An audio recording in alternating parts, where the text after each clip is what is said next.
Titre démêlé. Saint Jean chapitre 14 versets 17 et 25. L'Esprit de la vérité vous rappellera tout ce que je vous ai dit. Et Matthieu chapitre 21 verset 42. Jésus leur a dit: N'avez-vous jamais lu dans les Écritures: la pierre qu'ont rejetée ceux qui construisaient est devenue la pierre angulaire. C'est l'œuvre du Seigneur et un prodige à nos yeux. La pierre angulaire est la plus importante d'un édifice. Sans elle, l'édifice s'écroule. Maintenant, le premier démêlé.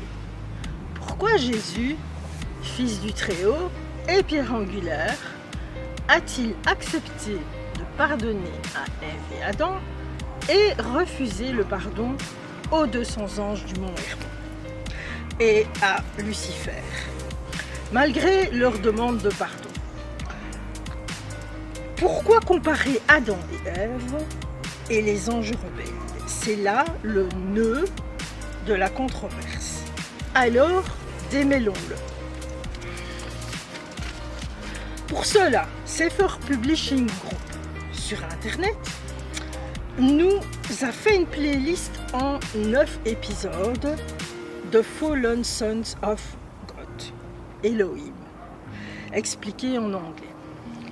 Je vais à présent vous emmener dans un voyage vérité qui est accompagné de Jésus-Christ, qui est le chemin, la vérité, la vie, Jean 14, chapitre 14, verset 6.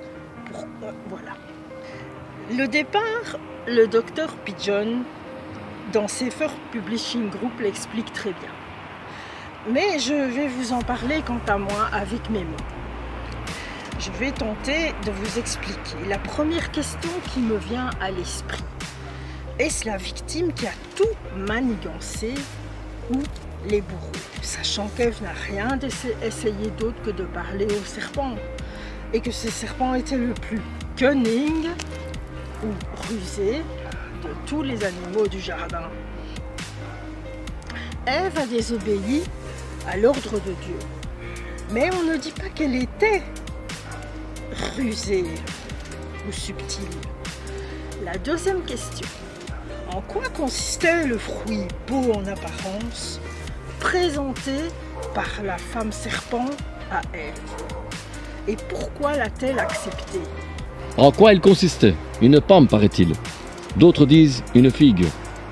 Autrement dit, rien de bien méchant pour quelqu'un dont l'âge mental ne dépasse pas 12 ou 13 ans. Alors pourquoi dire qu'Ève a péché? Parce qu'elle a désobéi. Étant séduite par Lilith, qui a trouvé les arguments avant de l'hypnotiser, aidée par Shemeyaza et Azazel, anges rebelles à Dieu, flattée et séduite, ils l'ont fait tomber en adoration de sa propre image. C'est l'esprit du narcissisme. Ici, je me suis aidée du pasteur Canyon Bridge sur YouTube, qui donne, selon moi, une très bonne explication de l'esprit de narcissisme. Cet esprit nous fait tomber en adoration de nous-mêmes. De là, les gens font des selfies d'eux-mêmes, sont adulés. Mais il y a plus grave. Tous les démons viennent de cet esprit. Le narcissisme est comme une légion de démons. Or, justement, Marie-Madeleine était possédée de 7 démons. Et tous ceux qui ont l'esprit du narcissisme risquent aussi cette possession. Elle subissait la manipulation de ces démons, mind control. C'est pourquoi Jésus lui est venu en aide pour briser cette vanité, ce mind control, qui faisait qu'elle s'auto-adorait et avait l'âme blessée. Seul Jésus et la prière pouvaient la guérir. De grands changements sont survenus alors que Adam et Ève, depuis leur consentement au péché, l'ivraie et le bon gré ont grandi ensemble. Adam et Ève, chassés du paradis, leur bénédiction retirée. D'après Anne-Catherine Emmerich, Dieu sait à leur porter garant du dépôt sacré, c'est-à-dire des chérubins ont gardé l'entrée du paradis. C'est le salut du monde qui est venu de là. Adam et Ève, désormais entrés en relation avec le cercle des esprits rebelles et produisant avec eux l'image du péché, ils conçurent à partir d'eux-mêmes et furent tributaires du sol. Cela entraîna confusion et division, hommes et femmes s'affrontèrent, comme si un propriétaire était subitement lié par ses esclaves et devait combattre contre eux. Les esclaves étant la chair et eux étant les hommes et les femmes. Avant, ils étaient un en Dieu. Après la faute, ils devinrent impurs, égoïstes. Comme si, ayant désobéi, Adam et Ève avaient usurpé à Dieu le pouvoir de créer. Tout sombra dans l'ordre de la matière. Tout changea, se multiplia. Maintenant, chers auditeurs, le nœud de cette controverse est-il enfin démêlé? On pourrait croire que oui, puisque Jésus est venu apporter le remède. Le remède, c'est lui-même. Voir Saint Luc, chapitre 5, verset 32. Je ne suis pas venu appeler à la repentance des justes, mais des pécheurs. Et il est lui-même le chemin, la vérité, la vie. Jean, chapitre 14, verset 6. Et aussi Galates, chapitre 4, verset 31. Les enfants de l'esclave étant les enfants de la chair. Et depuis Jésus, les enfants de la femme libre sont les enfants du royaume de Dieu. Mais c'est sans compter avec les 200 anges du mont Hermon et leurs serments qui ont emmêlé les situations et mis Dieu dans une grande colère. C'est ce que nous allons voir dans la 7e révélation et toute dernière. On arrive à l'épisode 7 et à la fin. C'est ici que Sheméaza entre en action. Bien qu'initié par Lilith, le péché n'aurait jamais atteint un tel désastre si Sheméaza, grand chef des 200 anges du mont Hermon, tous des hommes, appelés aussi Sons of Elohim, voire Sefer Publishing Group, ne s'étaient mis à faire du grabuge, voire Genèse 6 et Saint Jude, chapitre 1, verset 6. Ils ont fait un serment solennel initié par Sheméaza et par sa phrase « Je crains de ne devoir pas porter seul la responsabilité d'un si grand péché. » Alors tous ont répondu d'une même voix « Jurons-nous par une mutuelle imprécation de ne pas abandonner ce plan avant de l'avoir mis tous en application. » Ces 200 anges du mont Hermon se sont imposés par la force, après avoir tout manigancé pour être manipulateurs avec Lilith, les têtes du projet. Ces 200 anges sont ceux dont parle saint Paul dans sa première épître au chapitre 16, verset 12, Éphésiens.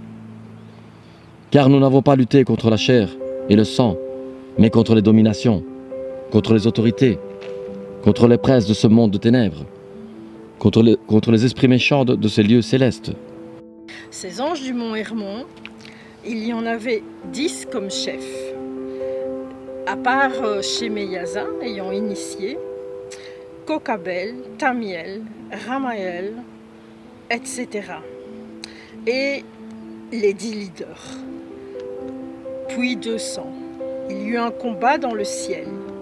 Apocalypse chapitre 12, versets 7, 8 et 9. Et le dragon et ses anges combattirent, verset 8. Mais ils ne furent pas plus forts. Et leur place ne fut plus trouvée dans le ciel. Pourquoi ? Parce que Satan doit tomber, verset 9.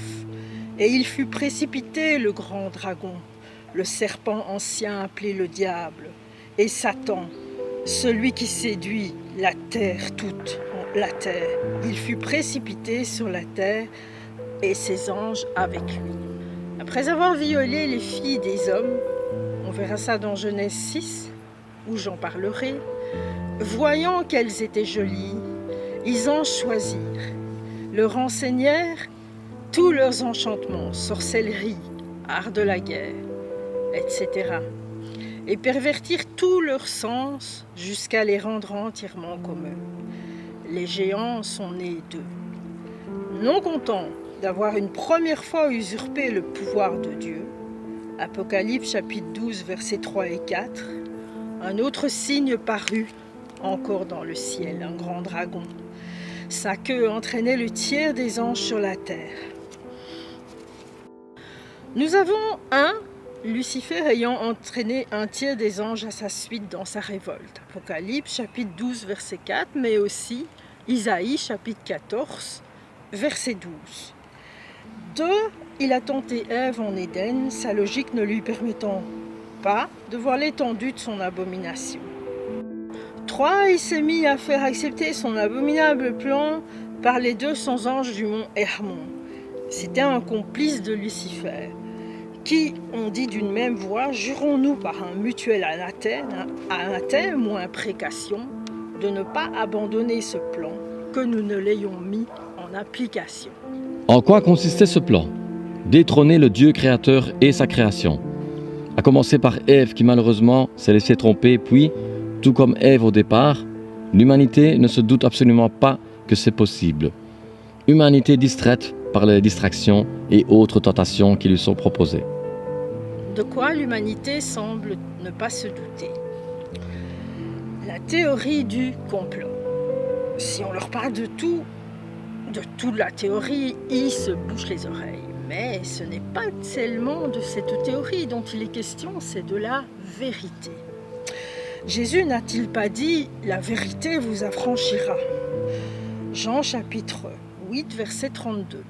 Jésus n'a-t-il pas dit « Je suis le chemin, la vérité, la vie » Jean chapitre 14, verset 6.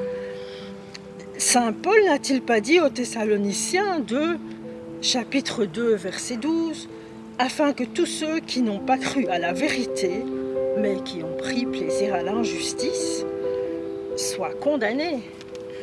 Donc, l'humanité semble dans sa grande majorité laisser la vérité de côté. Or, il s'agit de comprendre la vérité. Un petit rappel. Genèse chapitre 6. Que s'est-il passé?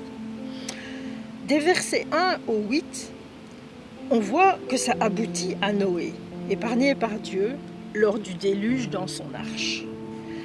Alors, Genèse chapitre 6, verset 1. Lorsque les hommes eurent commencé à se multiplier à la surface de la terre, et que des filles leur furent nées, les fils déchus de Dieu virent que les filles des hommes étaient belles, et ils en prirent pour femmes, parmi toutes celles qu'ils choisirent. Verset 3. Alors l'Éternel dit, « Mon esprit ne contestera pas toujours avec l'homme, car l'homme n'est que chair. » 4. Il y avait des géants sur la terre à cette époque. Vous vous rappelez, les filles des hommes et les suiveurs de Sheméaza. Ce fut aussi le cas après que les fils de Dieu déchus se furent unis aux filles des hommes et qu'elles eurent donné des enfants. Ce furent les célèbres héros de l'Antiquité. Verset 5. L'Éternel vit que les hommes commettaient beaucoup de mal sur la terre et que toutes les pensées de leur cœur se portaient constamment et uniquement vers le mal. Verset 6. L'Éternel regretta d'avoir fait l'homme sur la terre et eut le cœur peiné. 7. L'Éternel dit, j'exterminerai de la surface de la terre l'homme que j'ai créé, depuis l'homme jusqu'au bétail, aux reptiles et aux oiseaux, car je regrette de les avoir faits. Verset 8. Cependant, Noé trouva grâce aux yeux de l'Éternel. Ça, c'est la vérité à propos du déluge au temps de Noé. Ce sont ces mêmes anges déchus du mont Hermon et leur descendance qui mettent leur plan en action maintenant, comme au jour de Noé. Hybridation d'êtres humains et d'animaux, mélange sanguin, corruption de l'humanité étant à la tête de la franc-maçonnerie, trafic humain. Ce sont eux qui ont tout initié et qui veulent détrôner Dieu. Et l'humanité corrompue semble accepter dans sa grande majorité, voir Mike fort sur YouTube. Voir aussi Saint Paul, épître 2, Thessaloniciens, chapitre 2, verset 4, nous parle de l'adversaire qui s'élève au-dessus de tout ce qu'on appelle Dieu ou de ce que l'on adore, jusqu'à s'asseoir dans le temple de Dieu, se proclamant lui-même Dieu. L'adversaire, Mais par qui est-il représenté? Voyons. L'Antichrist, dans l'Apocalypse chapitre 13, verset 2. Et je vis l'une de ses têtes, symbole d'un chef d'État, comme blessé à mort. Mais sa blessure mortelle fut guérie. Et toute la terre était dans l'admiration derrière la bête. Plus Apocalypse chapitre 16, verset 13. Et je vis sortir de la bouche du dragon et de la bouche de la bête et de la bouche du faux prophète 3 esprits impurs, semblables à des grenouilles, représentant l'Antichrist ou une série de démons. Et oui, c'est déjà le cas. Nous sommes déjà au jour de Noé, puisque nous sommes le temple de Dieu. Mais nos corps, ils veulent s'en emparer par la force ou par la ruse, acheter pour un verre de bière. Tu rigoles? Et dans l'épître de Paul aux Corinthiens, chapitre 6, verset 20, il est dit « Vous avez été rachetés à grand prix. Glorifiez donc Dieu dans votre corps et dans votre esprit, qui appartiennent à Dieu. » Or, ces antichrists veulent injecter leur nanotech et leur venin ou ADN souillé dans le temple de Dieu, c'est-à-dire nos corps et nos esprits. Rappelez-vous Jésus le Messie de Nazareth, il y a 2000 ans, est la pierre angulaire sans laquelle aucun édifice ne peut tenir. Or, on vient de voir dans 1 Corinthiens, chapitre 6, verset 20, nous sommes le temple de Dieu, c'est-à-dire son édifice. Il est le chef de notre temple. L'ADN est le matériau utilisé pour la construction de ce temple. Et ces anges rebelles veulent nous détruire en introduisant leur ADN. Matthieu chapitre 24, verset 37-38. Si on craint Dieu, on ne doit pas les craindre. Gloire à Dieu et à son Fils. Amen.